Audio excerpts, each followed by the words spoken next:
Hello, good morning to today's Delta EE webinar.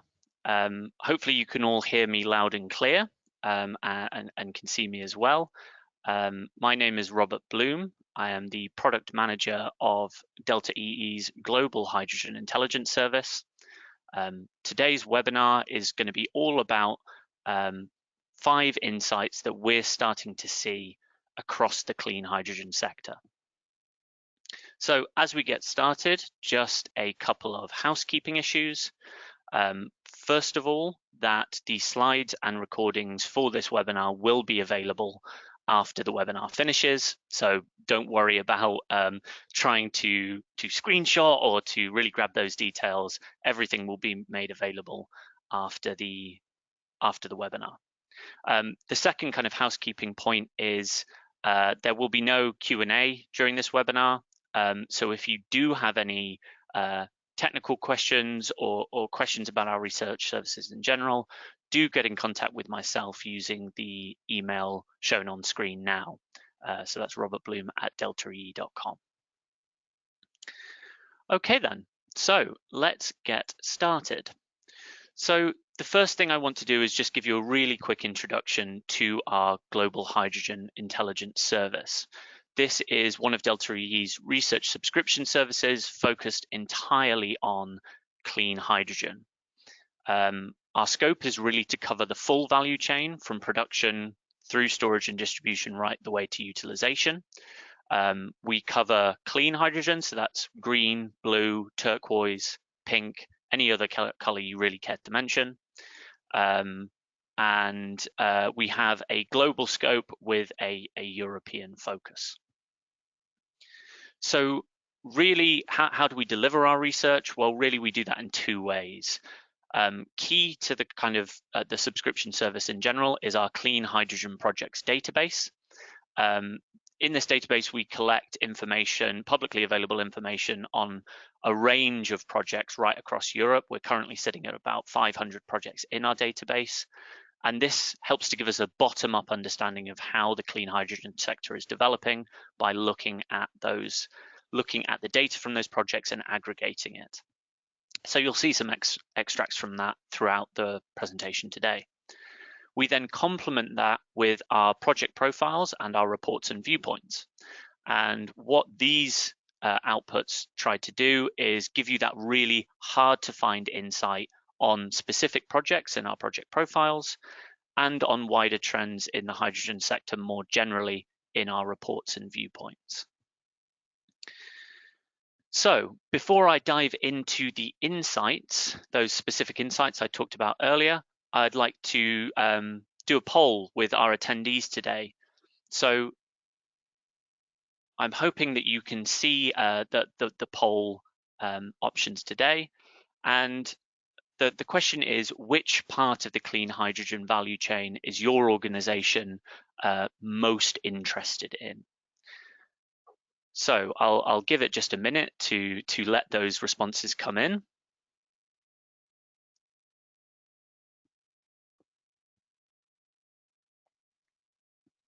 So interestingly, utilization seems to be well ahead of the pack.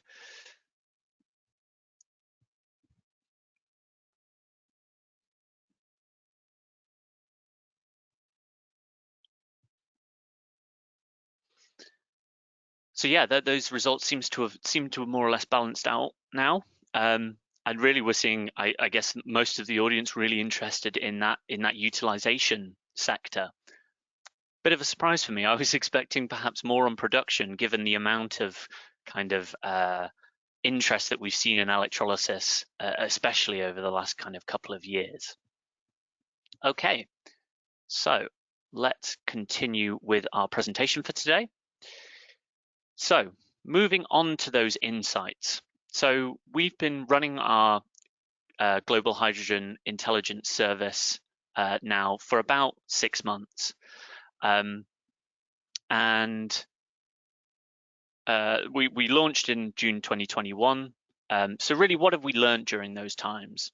during that time. We've tried to distill that down into sort of 5 key insights from our research to date that will hopefully give you a bit of an appreciation of what's going on in specific parts of that clean hydrogen sector, but also in the sector as a whole. So onto our first insight. We started off by looking at blending clean hydrogen into natural gas grids. And when we looked at this, we found that there's quite a lot of activity going on in this sector, but that regulations are now starting to hold back that activity somewhat. So this is data from our Clean Hydrogen Projects database, looking at the maximum blend percentages from projects in specific countries. And you can see that there are quite a few European countries experimenting with blending, but also countries like the USA and Canada and Australia as well.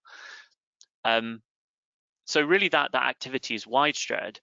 But to date, projects really have either been injecting very small volumes into large public grids. So there's a couple of projects going on in Germany doing this, or projects have gone to sort of 20% or are planning to go even up to 30% by volume under very controlled conditions. So either in new distribution grids, in private grids that are easily kind of sectioned off from from the national natural gas grids, or in kind of test facilities.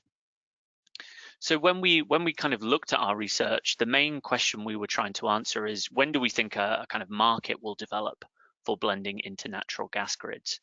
And there were a bunch of requirements that we kind of identified. You know, the gas network has to have blending as kind of a priority as a means of decarbonization. There's got to be technical and end customer kind of confidence that blending won't have a huge impact.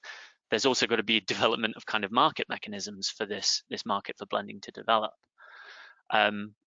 But really, without kind of changes to the regulatory landscape, you're really not going to get the kind of next step in these sorts of projects. So without changes to kind of gas quality regulations, to safety standards, without better defining kind of the commercial roles around hydrogen injection, we're really not going to see that market for hydrogen blending develop before 2025. So to really distill this slide down to a key message, our first insight is really that standards and regulations are becoming a priority for us to see that kind of next level of development in blending and more widely.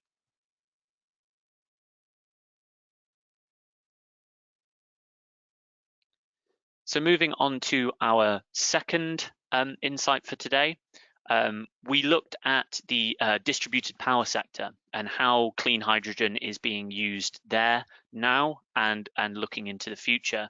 And what we've really found is that the power sector is not a priority for governments or for projects at the moment when you look at the sector as a whole. So really, when we look at the market today, we're estimating that there are maybe tens of megawatts of gas engines using hydrogen to provide power and heat in the commercial and industrial sectors. But these are mostly demonstrations for OEMs keen to show that they have decarbonized solutions for that distributed power sector. So we're really some way off seeing, you know, large power plants using hydrogen either blended or as pure hydrogen. Having said that, we do know there are long-term drivers for the power sector to move over to hydrogen, you know, including, excuse me, including, you know, the role hydrogen can play in kind of system integration, in balancing those intermittent renewables, in terms of providing flexibility. So there are long-term drivers, but in the short term, in the next 10 years, power really isn't the prime target sector. You know, most governments are really prioritizing sectors where there aren't really great alternatives to using decarbonized hydrogen. So for instance, in industry, when you think of fertilizer manufacturer, when you think of steel manufacturing, really clean hydrogen is a really great solution for these areas. And that's really brought out in some of the data that we're collecting in our hydrogen projects database. So this is some data specifically on green hydrogen, where green hydrogen from operational projects is going, and where green hydrogen on planned projects will be going. And this is up to the end of 2020. We are working on an update for this data, so that will be available for our subscribers in the new year. But what this really shows is that not only are governments prioritizing the industrial sector, but projects are increasingly targeting the industrial sector as kind of the primary application sector for green hydrogen. So in summary, from this insight is really industry and not power is really the priority sector for clean hydrogen.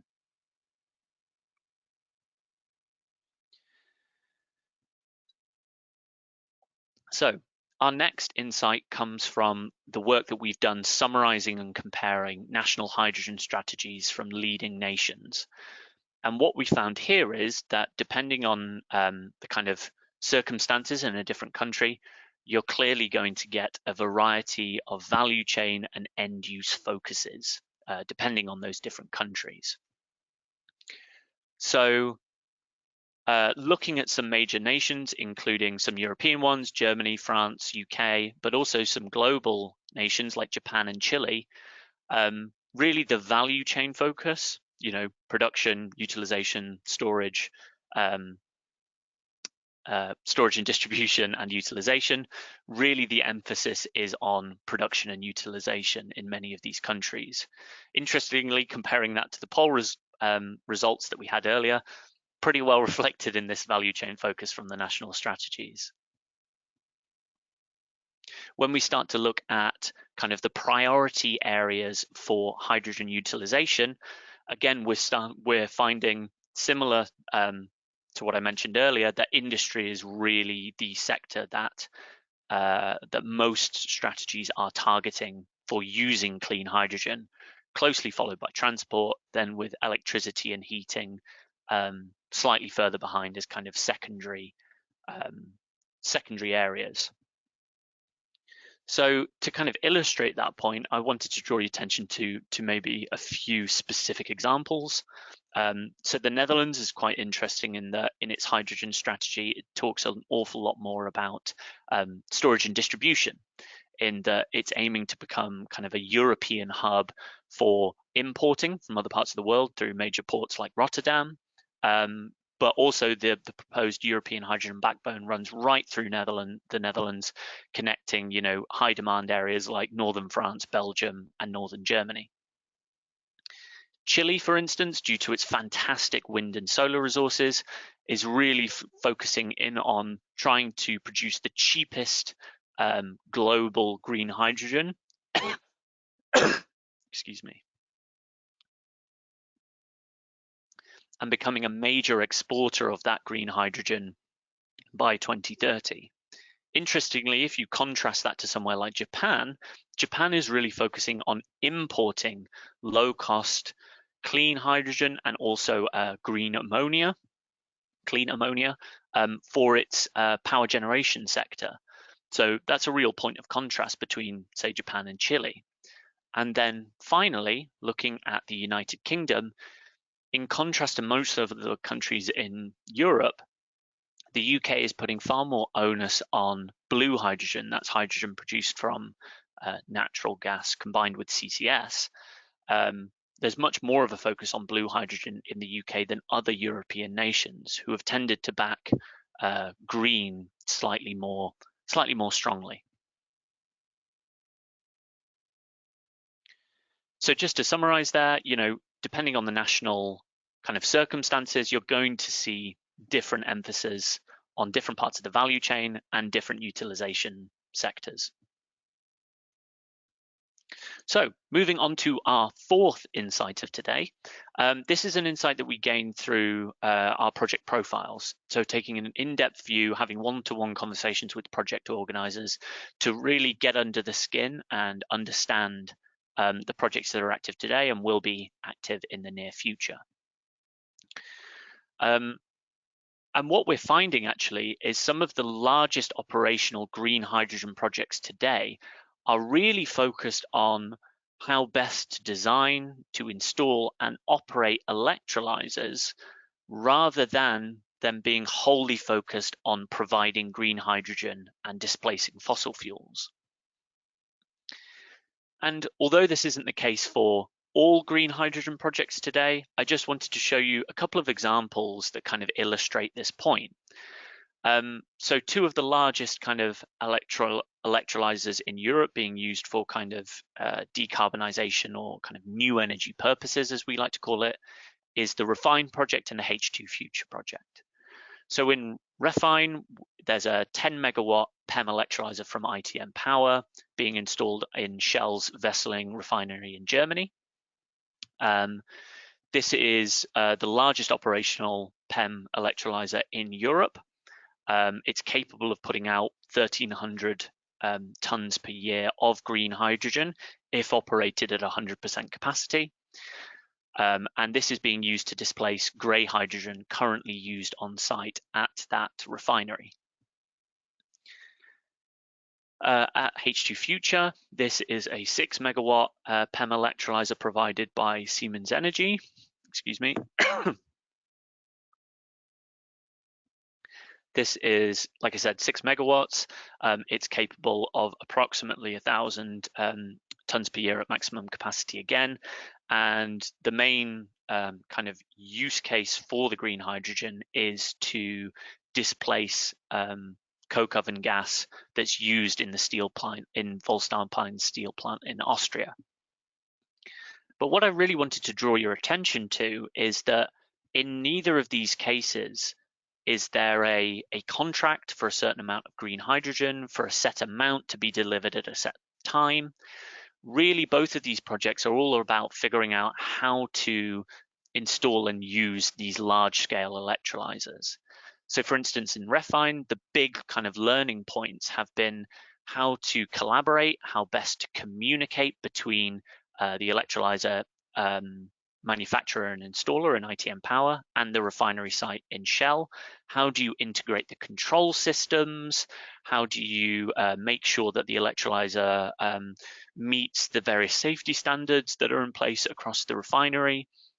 So it's really been a pathfinding exercise for how to put an electrolyzer into a refinery. It also has the benefit of that electrolyzer as a large-scale flexible load allows the refinery to solve some issues it has with its internal electricity grid. So again, it's about pathfinding, it's about operation, but it also solves kind of another problem that they have on the refinery. But realistically, that electrolyzer is nowhere near putting out, 1,000 tons a year of hydrogen. It's more about figuring out how these things are being used.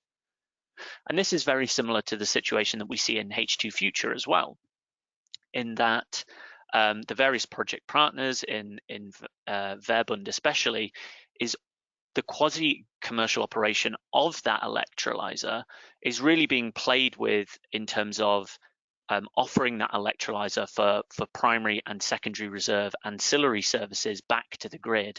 So again, they're using it as a large flexible load, and the hydrogen that's generated is then blended into that coke oven gas grid on site.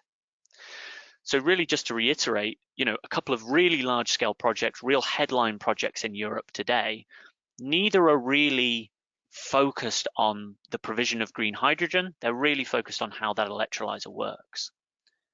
And just to illustrate that point, using some more data from our database, we estimate that in terms of operational capacity today across Europe, electrolyzer capacity being used specifically for new energy applications, we think these two projects could account for 15% of the currently installed operational electrolyzer capacity. But that 16 megawatts is not producing anywhere near the total, as much green hydrogen as it could do. So really, these kind of projects are about building experience, about learning how to get these projects off the ground, how to implement them, and how best to operate these electrolyzers.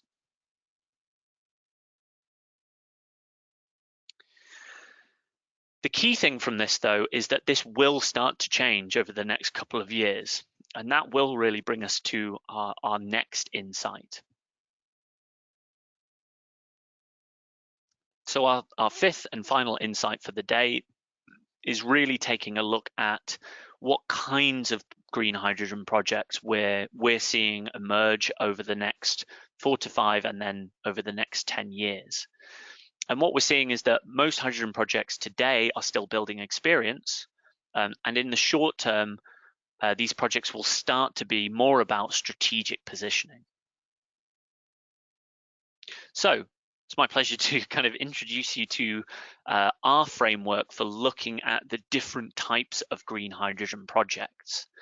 So what we wanted to do was look at kind of a timeline towards 2030 and look at the kind of different types of scales of these projects and try and fit them into a framework that allows us to really digest the types of project announcements we're seeing today.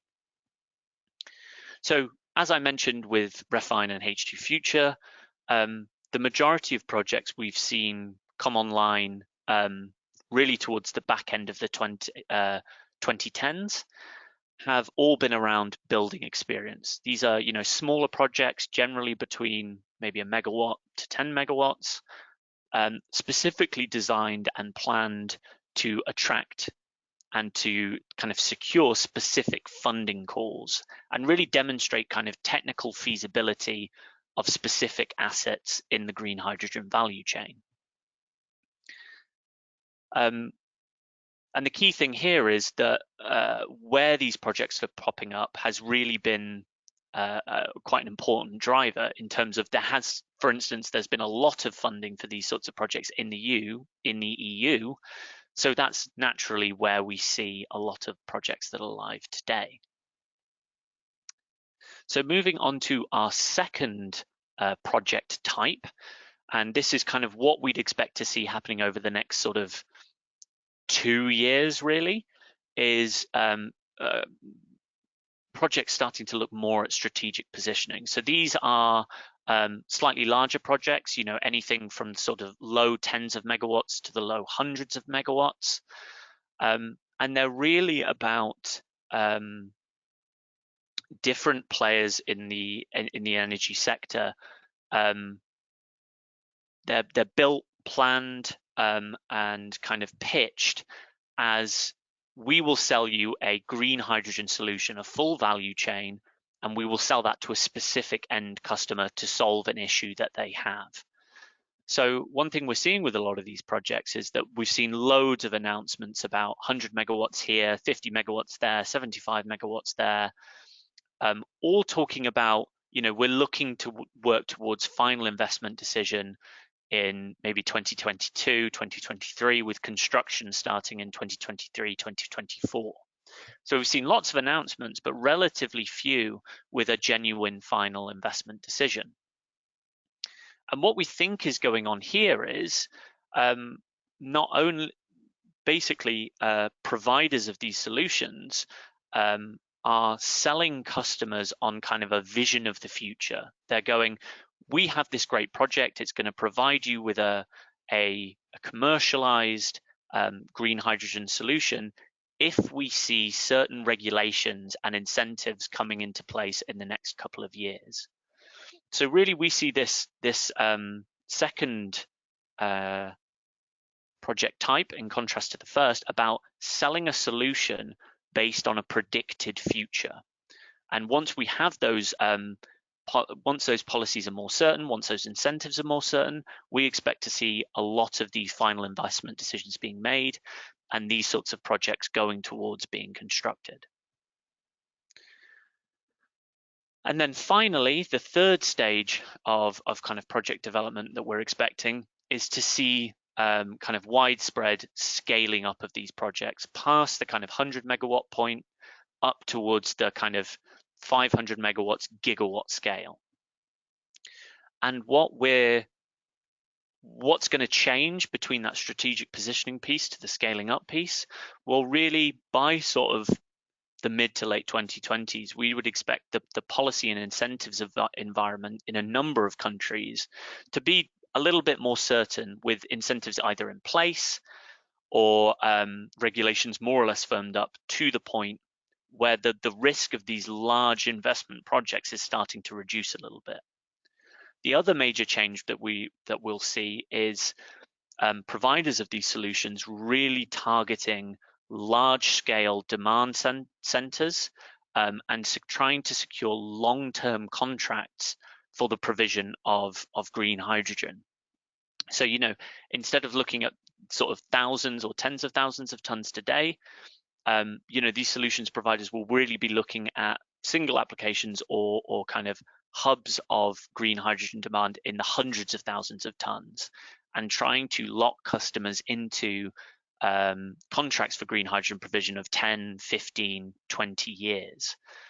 And that should really help those providers in reducing the risk around these projects that are going to need, in the order of hundreds of millions, maybe even billions of euros of investment. So to kind of summarize our framework, a lot of the projects we see operational today or have become operational in sort of the last 5 years are really all about building experience. They're pilots, they're demonstrators. The next project stage, we're going to see a shift towards kind of a more commercial approach to things, selling a green hydrogen solution based on the kind of policies incentives that these solution providers are expecting to see. And then finally, from sort of the mid-2020s onwards, we're going to see that scaling up towards hundreds of megawatts, maybe even the gigawatt scale. And that's all going to be around using incentives that will be in place by then and long-term contracts to help reduce the risk of these much, much larger projects. So that's really how we see, that's how we're looking at green hydrogen projects today.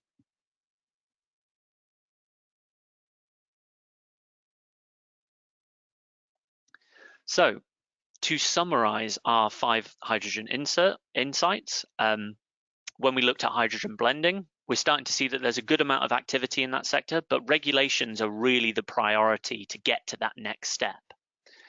When we looked at power, we've seen, again, fair amount of activity from OEMs getting involved, demonstrating that they have the solutions for a low carbon future, but really power is not the priority sector today. It's really industry that is kind of the key one for governments. That was then backed up by when we looked at comparing a bunch of kind of key national hydrogen strategies. And we found there that really depending on national circumstances, you're going to have a variety of, you're going to have strategies looking at different parts of the value chain, prioritizing different parts of the value chain, and prioritizing different utilization sectors. Our 4th insight was all derived from our project profiles, in that some of the largest green hydrogen projects today are really focused on building operational experience with key technical assets like electrolysis. And then finally, through kind of the framework that we're looking, that we're using to look at green hydrogen projects today, we're seeing that the majority of projects built today are all around building experience, and that we're starting to move into that second project type, that strategic positioning kind of area. So that really concludes kind of our work on those 5 key insights. Just a word on our research service and our plans for the next few months. As you may have gathered from the rest of the presentation, we've looked at sort of 4 or 5 different key topics so far. The next area that we're going to have a look at is the use of clean hydrogen in industrial applications.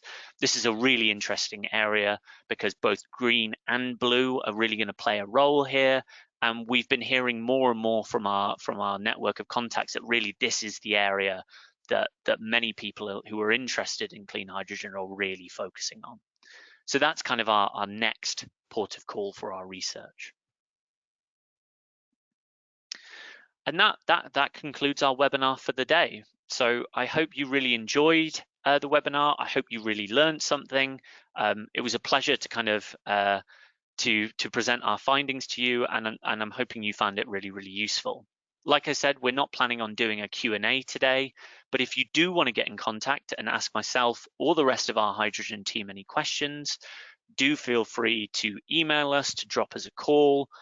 We'd be very happy to answer any questions you might have, either about our research or the subscription services that we offer.